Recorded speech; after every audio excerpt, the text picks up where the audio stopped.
நீங்களா முந்திக்கிட்டா அந்த காசை வாங்கிடலாம், இல்லனா நாம தான்னு தோணுது. என்னம்மா எப்படி சொல்றீங்க? பெரிய வீடு, முத்தரசன் சார் வீடு, அது இதுன்னு சொன்னீங்க. அதை நம்பி தானே பணம் கொடுத்தோம் உங்களுக்கு. இப்போ என்னம்மா இப்படி பேசுறீங்க நீங்க?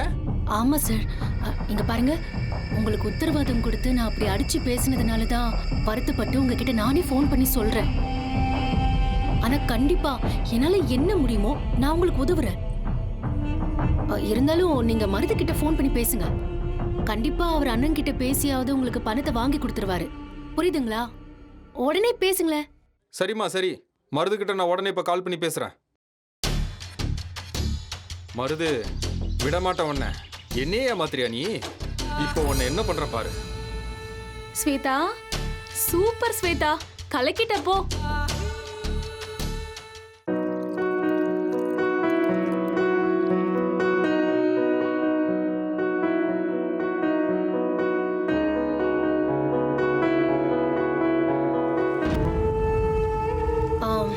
வெண்ணிலா, நான் டீ போடணும், இடத்த கொஞ்சம் காலி பண்ணு. நானும் டீ தான் போட்டுட்டு இருக்கேன். இருங்க சாப்பிடலாம். உட்காருங்க.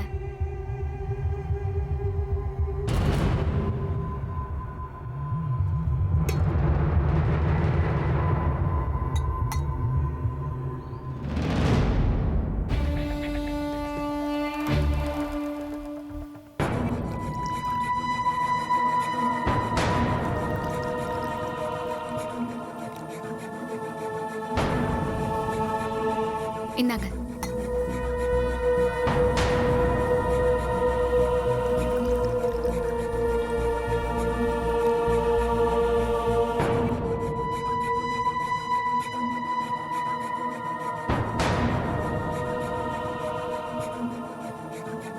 என்னதான் வெண்ணிலாவை பிடிக்கலனாலும் அவ போட்ட டீ நல்லா தான் இருக்கு.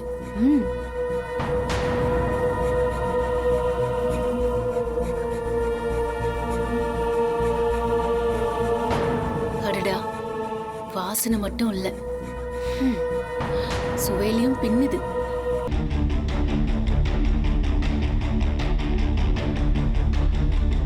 பரவாயில்ல, எங்க ஸ்வேதாக்கா நான் போட்டு டீயை குடிக்க மாட்டாங்களோன்னு நினைச்சேன்.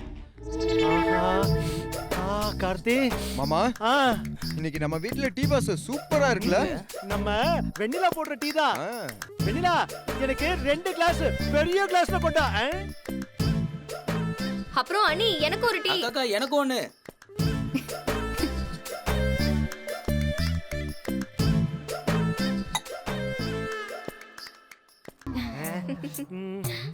வா வா, உட்காரு உட்காருங்க. சரி, நான் இப்படி உட்காரு.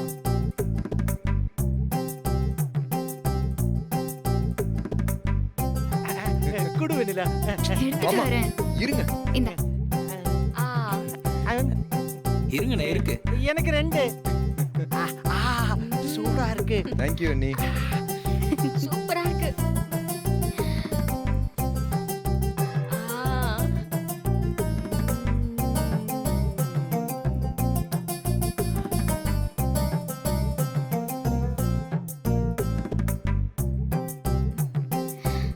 சூப்பரா இருக்குல்ல கௌதம்? சூப்பர், சான்ஸே இல்ல. வெண்ணிலா நீ டீ போடுறாங்கனாலே சூப்பர் தான்.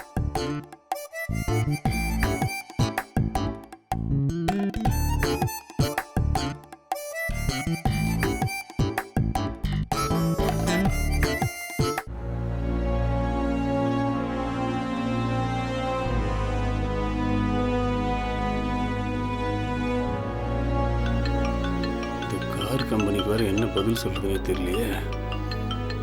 ஃபோன் பண்ணிகிட்டே இருக்காங்க.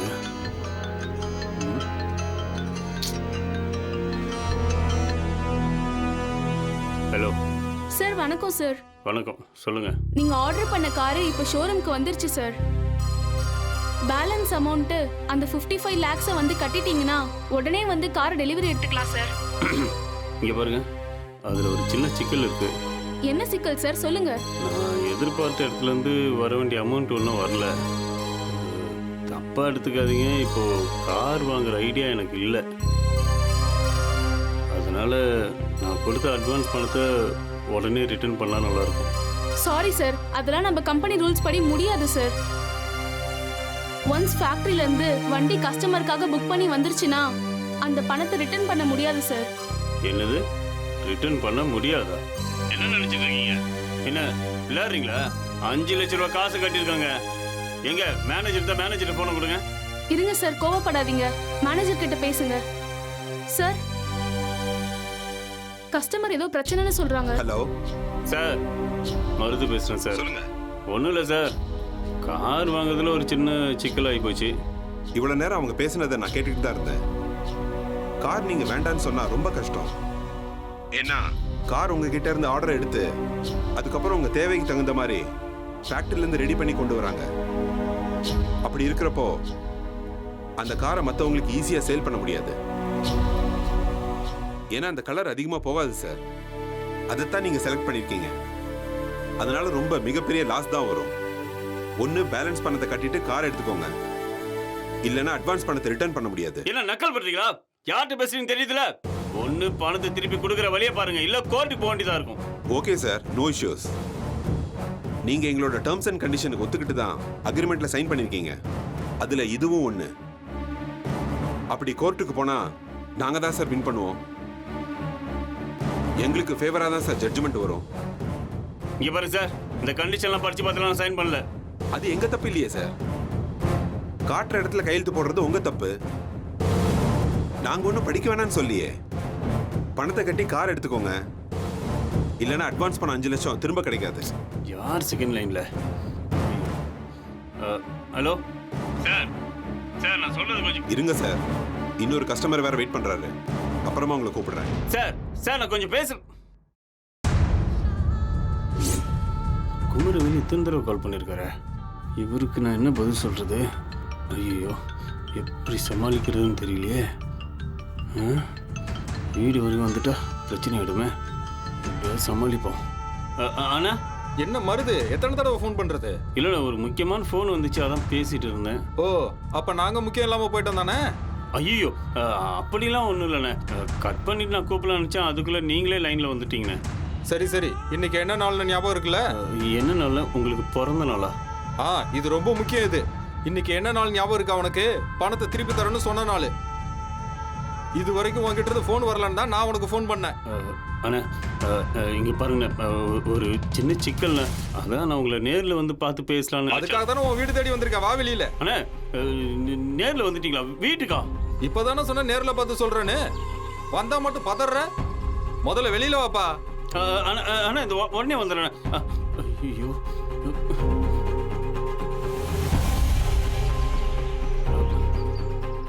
அண்ணா என்னண்ணே திடீர்னு வீட்டு பக்கமே வந்துட்டீங்க? சொல்லியிருந்தா நானே வந்துருப்பேன்லண்ணே. அன்னைக்கு பணம் கேட்கறப்ப உடனே வான்னு சொன்னேன். பணத்தை கேட்டு வந்தா உனக்கு அவமானம் இருக்கா? சரி சரி, அப்படிலாம் இல்லைண்ணே. நீங்கள் அலையக்கூடாதுன்னு தான் நான் அப்படி பேசினேன். இங்க பாருப்பா மருது, பண விஷயத்துல நான் கராரான ஆளு சொல்லிட்டேன். எனக்கு நம்பிக்கை வந்தாதான் பணத்தையே கடனா கொடுப்பேன். அதே மாதிரி என்கிட்டயும் நம்பிக்கையா நேர்மையா நடக்கிறவனுக்கு தான் கடன் கொடுப்பேன். அப்படி இல்லாம அப்படி இப்படின்னு நடந்துக்கிட்ட என்னோட இன்னொரு முகத்தை பார்க்க வேண்டியிருக்கும். ரொம்ப கராரா இருப்பேன், புரிஞ்சுக்க.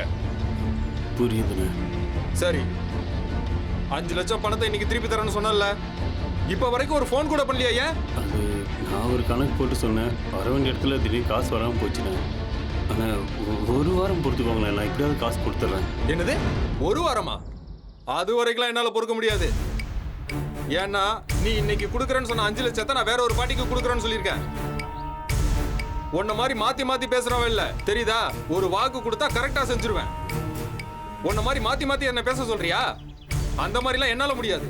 பிசினஸ்ல நான் எப்பவுமே கரெக்டா இருப்பேன். பணத்தை எடுத்து வச்சாதான் நான் இங்கிருந்து போவேன். என்னன்னு இப்படி பேசுறீங்க? வட்டி வேணா கொஞ்சம் கூட சேர்த்து வாங்கிக்கோங்க. யோ, என்னையா நீ அசலே கொடுக்க உனக்கு வக்கில்ல, வட்டி வாங்கி அதை வாங்கி எதை வாங்கிங்கிற? முதல்ல பணத்தை எடுத்து வை, இல்லன்னா நடக்கிறதே வேற. சங்கீதா, எரியற கொள்ளில எண்ணெயை ஊத்தணும்ல. இன்னும் கொஞ்ச நேரத்துல மருது அப்படி பத்திக்கிட்டு எரிய போறாரு பாரு. என்னன்னு இப்படி பேசினா எப்படின்னு? நாம என்ன இன்னைக்கு நேத்தான பார்த்து பழகிட்டு இருக்கோம். அதனாலதான் பொறுமையா பேசிட்டு இருக்கேன். வேற எவனாவது இருந்திருந்தானா 2 அப்பிட்டு தான் பேசியிருப்பேன். சரி சரி, பழகின தோசத்துக்கு 1 மணி நேரம் டைம் தரேன். அதுக்குள்ள பணத்தை ரெடி பண்ணி வை. இதே இடத்துக்கு திரும்பி வருவேன். வேற எந்த கதையும் சொல்லாம பணத்தை திருப்பி கொடுக்கணும். அப்படி மட்டும் கொடுக்கல நேரா முத்தரசன் கிட்ட போய் பேசி பணத்தை வாங்கிடுவேன். ஐயோ அண்ணே, அப்படிலாம் எதுவும் பண்ணிடாதீங்கண்ணே. நான் அப்படி பண்ணாம இருக்கிறது உன் கையில தான் இருக்கு. 1 மணி நேரம் தான் டைம்.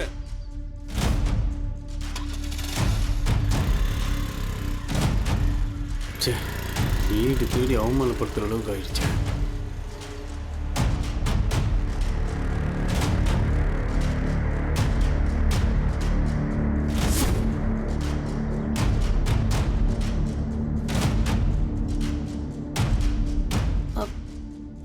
என்ன பிரச்சனை வருது? அதெல்லாம் ஒண்ணும் இல்ல. பிசினஸ் விஷயமா ஒருத்தர் என்ன பார்க்க வந்தாரு, அதை பேசி வெயிட் வெயிட், போதும் போதும். எதுக்கு என்கிட்டயே இதெல்லாம்? குப்பரை விழுந்தாலும் மீசையில மண்ணு ஒட்டலங்கிற கதையா? நமக்குள்ள இப்படி எல்லாம் மறைச்சு பேசினா அப்புறம் பிரச்சனை தான் ஜாஸ்தி ஆகும். ஸ்வேதா, ரியல் எஸ்டேட் பண்றதுனால ஒரு பெரிய அமௌண்ட் கமிஷனாக கிடைக்கும்னு நினைச்சேன். ஆனா அது மொத்தமா இப்போ ஊத்திக்கிச்சு. அந்த திமிர்ல தான் வீட்டில் எல்லார்கிட்டையும் ரொம்ப தெனாவட்டா பேசிட்டு இருந்தேன். இப்போ பணத்தை கொடுத்த அந்த ஆள் வந்து மிரட்டிட்டு போறான். இந்த விஷயம் மட்டும் முத்தரசன் காதுக்கு போச்சு, அப்புறம் வீட்டுக்குள்ள எனக்கு ரொம்ப அசிங்கமாயிடும். ஸ்வேதா, ஒரு ஹெல்ப் பண்றியா? ஒரு 5 லட்ச ரூபா கொடு, நான் உனக்கு திருப்பி கொடுத்துட்றேன். திடீர்னு கேட்டா எப்படி முடியும் வருது? ஊர்ல அம்மா உடம்பு சரியில்லைன்னு கேட்டாங்கன்னு இருந்த அமௌண்ட் ஃபுல்லா டிரான்ஸ்ஃபர் பண்ணிட்டேன். அதுவும் இல்லாம அதான் என் அக்கௌண்ட்ல பிரச்சனை, பேங்க் சர்வர் டவுன் ஆயிருக்குன்னு சொன்னல, அது இன்னும் ரெக்டிஃபை ஆகலையா. அதான் என்ன பண்றதுன்னு தெரியல. இப்போ என்ன பண்ண போறேன்னு தெரியல, ஒன்றும் புரிய மாட்டேங்குது. அந்த ஆளுக்கு எப்படி காசு கொடுக்கும்? என்கிட்ட பணம் இல்லையே தவிர பணம் எப்படி கிடைக்கும்னு சொல்றதுக்கு என்னால முடியும். எப்படி? உங்க முத்தரசு அண்ணனை பாத்தீங்கல்ல, கோவில் செலவுக்குன்னு தாட் போட்டுன்னு பணத்தை அள்ளி வீசிட்டு இருக்காரு. 10 லட்சத்தை அப்படியே கை மேல கொடுத்திருக்காரு. அதுக்கப்புறம் கோவிலுக்கு நிலத்தை வாங்க போறேன்னு சொல்லிட்டு லட்சக்கணக்கில் செலவு பண்ண போறாரு. ஒரு தம்பி பிரச்சனையில இருக்கும்போது 5 லட்சம் கொடுக்க மாட்டாரா என்ன? இல்ல இல்ல ஸ்வேதா, அதான் பிரச்சனையே. அவர்கிட்ட எந்த மூஞ்சி வச்சுட்டு போய் காசு கேட்கறது? அது எல்லாம் அசிங்கம். எதுக்காக நீங்க டைரக்டா போய் கேட்கணும்? நான் சொல்றபடி செஞ்சீங்கன்னா காசு உங்களை தேடி வரும். அது மட்டும் இல்லாம கோயில் கட்டுற விஷயத்த உடனடியா தடுத்து நிறுத்திடலாம். என்ன சொல்ற? சொல்றேன் கேளுங்க.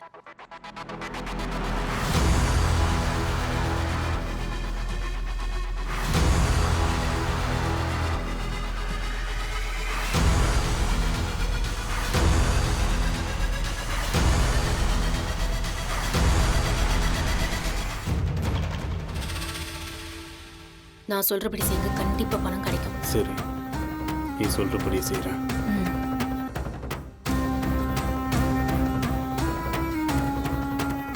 அப்படியா சொல்ற? ஆமா. என்னது சின்ன மாமா ஏன் இவ்ளோ வேகமா போகுது? ஏதோ கோவத்துல போற மாதிரில இருக்கு.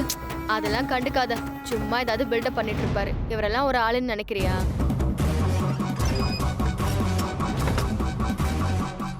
ஐயோ, கதவு தாப்பால் போட்டோம்னா ஏதாவது ஆயிடும். வேண்டாம், இப்படியே விட்டுருவோம்.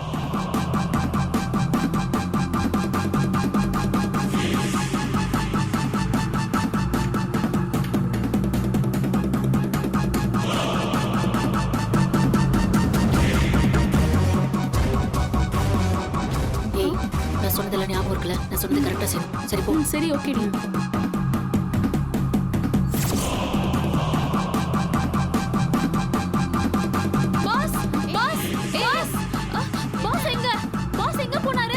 ரூமுக்கு தான் போனாரு.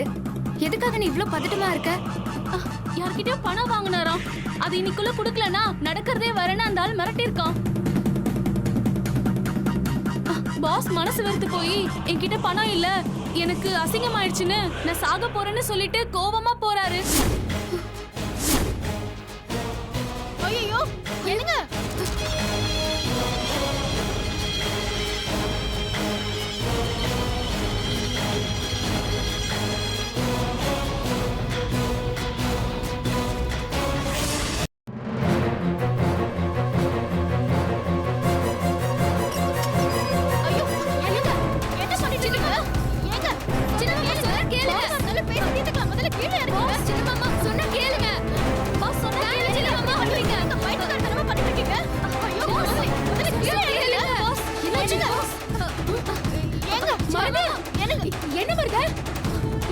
பிரச்சனையா இருந்தா ஏசி தீர்த்துக்கலாம். வேண்டாம் மருது. சொல்றேன் கேளுங்க. வேண்டாம். ஐயோ மருது. மருது. மருது சொல்றேன் கேளுங்க மருது. கௌதம் கார்த்திக் யாராவது வாங்கல. முத்து மாமா ஓடி வாங்க. ஐயோ வேண்டாம் மருது. என்னாச்சு? என்னாச்சு? டேய் மருது மாமா டேய் மாமா இறங்குங்க. மருது மட்டும் கதறா அடே, டேய் வேண்டாம் மருது. ஏன் மாமா இப்படி சொன்னா கேளு பண்றீங்க? மருது அதெல்லாம் வேணாம் மருது.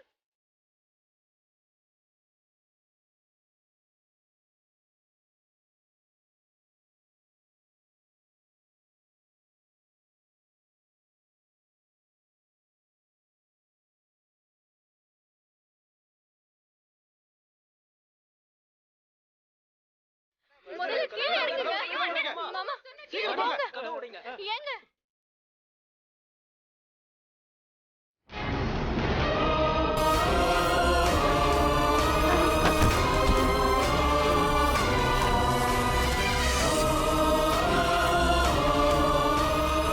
டேய் மருது மருது டேய் என்னடா மாம்சு ஆ?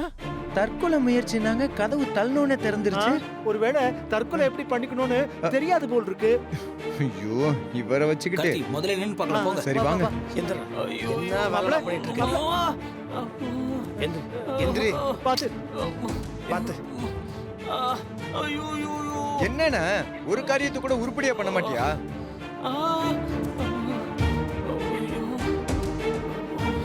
கதவை உடைச்சிட்டு வந்து காப்பாத்தலான்னு பார்த்தா கதவு தாப்பாலே போடல. கடைசியில ஒழுங்கா தொங்க தெரியாம இப்படி விழுந்து வச்சிருக்கிய. எங்களுக்கு எந்த வேலையும் இல்லாம மிச்சம் பண்ணிட்டேனா? கார்த்தி பல்லையாடாத. என்னடா உன் பிரச்சனை? ஏன்டா அந்த மாதிரிலாம் பண்ணிட்டு இருக்க? சரி வா பார்த்து இது கழட்டி எறிங்கடா. கட்டி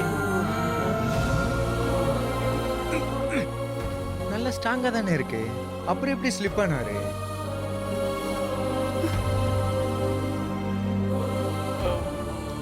ஏய், என்னடா நீ என்ன வேலை பண்றியோ? ஏதாவது ஏடா கூடமா இருந்தா என்ன பண்றதுடா?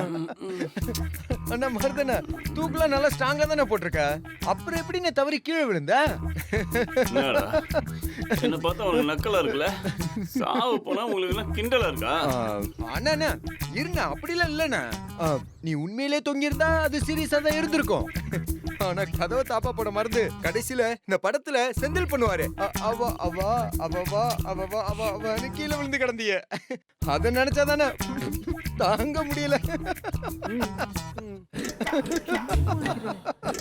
டேய், கார்த்தி என்னடா? அண்ணா சரிண்ணா, அமைதியா இருக்கண்ணா. என்னடா உன் பிரச்சனை? பைத்தியக்கார மாதிரியே பண்ணிட்டு இருக்கடா. ஏடா கூடமா ஏதாவது ஆயிருந்தா யாரா பதில் சொல்றது? உனக்கு என்னடா குறைச்சல்? டேய் நாங்க இருக்கோம்டா. இப்படி ஒரு எண்ணம் உனக்கு வரலாமாடா? நீ எல்லாருக்கும் முன்னாடி வாழ்ந்து காட்டணும்டா. திரும்ப திரும்ப உன் விஷயத்துல நான் தோத்து போயிட்டே இருக்கேன்டா. நீயும் கலையும் சந்தோஷமா வாழணும்னு நினைக்கிறோம்டா. நீ உனக்கு என்னடா வேணும்? டேய் எல்லாத்தையுமே எடுத்துக்கோடா, இது சொத்தே உனக்கு தான்டா. அது ஏன்டா புரிஞ்சுக்க மாட்டேங்கிற? அந்த 100 ஏக்கரும் உனக்கு தான் சொன்னேன், நீ தான் கேட்கல. இப்ப கூட உனக்கு என்ன ஃபேக்டரி கட்டணுமோ என்ன பிசினஸ் பண்ணணுமோ அதை பண்ணி கொடுக்க வேண்டியது எங்களோட கடமைடா. உனக்கு என்ன வேணா செய்வோம்டா, ஆனா சாராய ஃபேக்டரிலாம் வேணாம்டா.